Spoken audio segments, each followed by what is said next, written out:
नमस्कार बंधुरा रान्नाघर डायरीতে তোমাদের সকলকে স্বাগতম। আজকে আমাদের রান্না হয়েছে লাউ ডাল, পটল, গোটা গোটা পটল চিড়ে ভাজা করেছি।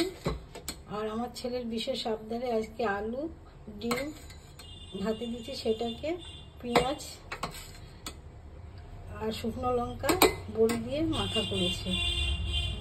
ও তো এখানে থাকে না, ও সাদামাটা খাবার খেতে পায় না, ও কর্মসূত্রে বাইরে থাকে, তাই আজকে ডিম আলু মাখা করেছি বড়ি দিয়ে। তোমাদের যদি পছন্দ হয়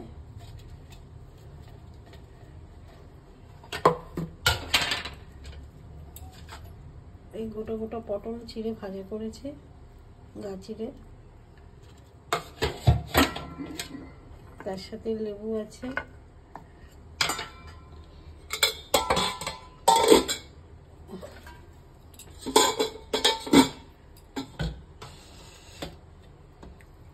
আর আছে লাউ ডাল, তেজপাতা জিরে ফোড়ন দিয়ে করেছি।